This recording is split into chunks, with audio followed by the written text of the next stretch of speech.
Hey everyone, I'm back, and today we're going to be talking about Field of Dreams, and this movie stars Kevin Costner, James Earl Jones, Ray Liotta, and it came out in 1989, and I've never seen this movie before, and I just heard that it was good, and I decided to give it a chance, and there were a decent amount of things that I enjoyed. I liked the performances for the most part.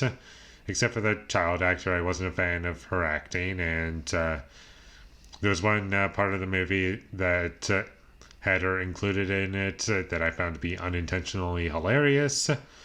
But for the most part, the acting is good, and the story, it's a good story, and I liked what we got by the end of it. James Earl Jones was really good in the movie, and Ray Liotta was nice to see. Rest in peace.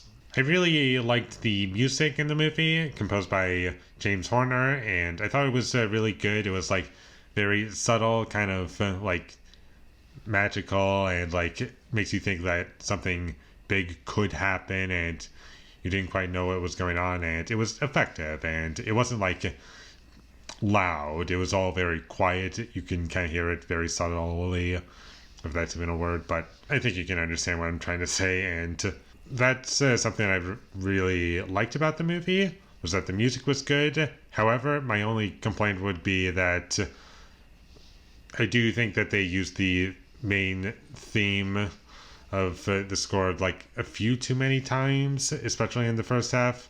And once we got to the second half of the movie, they don't use it at all, the theme of the score. It's not used until the end of the movie from memory, and I was okay, that's well done, and it was used appropriately at that point when they used it again, and it was just getting kind of annoying for me. In the first half of the movie, it was just stop using it, and luckily they did. One thing that I'll say about this movie is that after the first 45 minutes of the movie did kind of start to get repetitive for me. And after a while, it did get back on track and more straightforward. I was okay, this is a bit better for me. And there was a couple annoying side characters that I felt didn't need to be in the movie at all. And the guy who works for the bank, he was kind of annoying and just ate up screen time and just made the movie longer. And if he was removed from the movie would be shorter, and I think that would be a good thing, because he really doesn't add anything to the film. Why is he there? Oh, so we have drama going on, because you have to have drama in a story, but it just didn't need to happen, that stuff in the movie.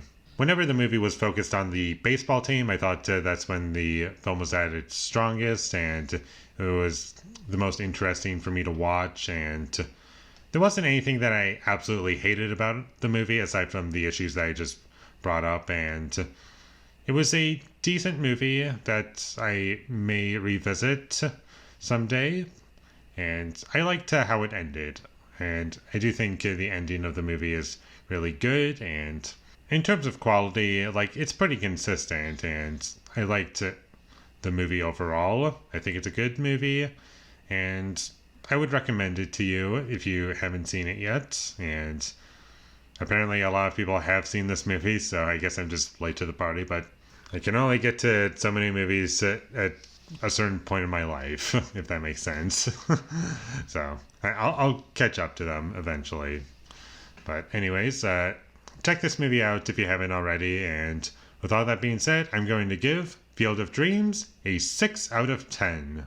Thank you for watching my videos. As always, if you enjoyed this review, be sure to leave a like and comment down below you thought of Field of Dreams, and my social media links. They will all be in the description, so follow me there. And last but not least, subscribe to be a part of Foley Nation, and I'll see when I get my next review up, and that is going to be for Beetlejuice. So look forward to that, but until I get that up, thank you for watching, and have a great day.